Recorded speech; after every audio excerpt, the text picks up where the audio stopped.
And welcome to Hannity. Former Speaker of the House Newt Gingrich. He'll be here in just a minute. But first, the people in Washington, D.C. and the political elites, well, they're not President-elect Donald Trump's friends, and they never will be. And that's tonight's opening monologue.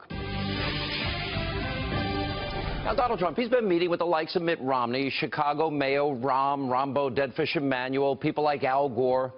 Now, my advice to the president-elect tonight is be very careful. Now, while President-elect Trump, he considers Romney for Secretary of State, he should remember all of the vicious and nasty and horrible things that he said about him on the campaign trail. If we Republicans choose Donald Trump as our nominee, the prospects for a safe and prosperous future are greatly diminished. Now, Donald Trump tells us that he is very, very smart. I'm afraid that when it comes to foreign policy, he is very, very not smart. Dishonesty is Donald Trump's hallmark. Think of Donald Trump's personal qualities: the bullying, the greed, the showing off, the misogyny, the absurd third-grade theatrics. Here's what I know. Donald Trump is a phony, a fraud. His promises are as worthless as a degree from Trump University. It's pretty vicious. Do you really want him in your cabinet? Then there's Rambo Deadfish Emanuel, the mayor of Chicago. He has deep political ties to President Obama and, of course, the Clintons. Now, he was at Trump Tower earlier today playing nice, but just recently, Emanuel has said he will oppose Donald Trump on sanctuary cities. Take a look.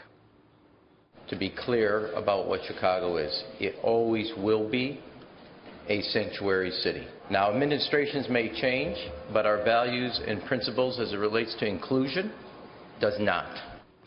Then, of course, you have global warming alarmist, former Vice President Al Gore. He was at Trump Tower earlier this week. However, we have to remember the campaign attacks that came from the former vice president and all the crazy stuff he said. Like, watch this. Hillary Clinton will make solving the climate crisis a top national priority. Her opponent, based on the ideas that he has presented, would take us toward a climate catastrophe. We face a genuine planetary emergency. We cannot just talk about it. We have to act on it. The planet has a fever. If your baby has a fever, you go to the doctor. If the doctor says you need to intervene here, you don't say, well, I read a science fiction novel that tells me it's not a problem. They are in favor of affirmative action if you can dunk the basketball or sink a three-point shot. But they're not in favor of it if you merely have the potential to be a leader in your community and bring people together. Don't tell me we've got a colorblind society. Of course, Republicans are racist. There's global warming, fear-mongering. Now, there's also President Obama. Now, early this morning on the Today Show, Donald Trump talked about his relationship with the current commander-in-chief. Listen to this. I've now gotten to know President Obama. I really like him.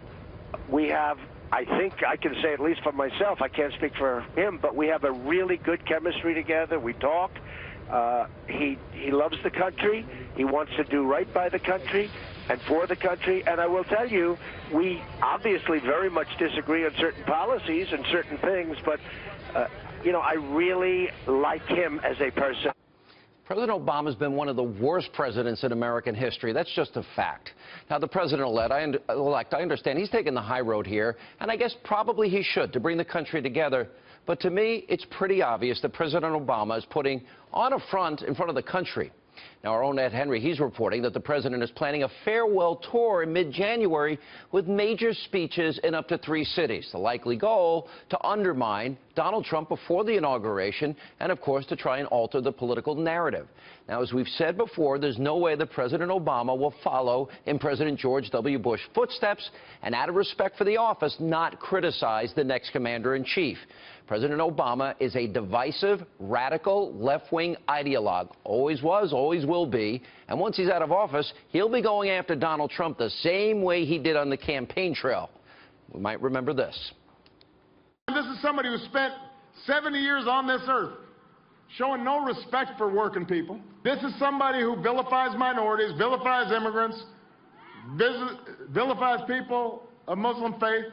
If you disrespect women before you are elected president, you will disrespect women when you're in office. If you accept the support of Klan sympathizers, the Klan, and hesitate when asked about that support, then you'll tolerate that support when you're in office. And finally, there's the Republican leadership in Washington, D.C. Now, I'm glad to see they're late in the game. They're finally coming around and supporting Donald Trump. But I'm an old Reagan guy, and I think it's worth remembering his admonition, his famous line, trust but verify. So my recommendation to the president-elect is to set the agenda and push for that legislation that he wants first. And then Republicans in Congress can do what they want later on.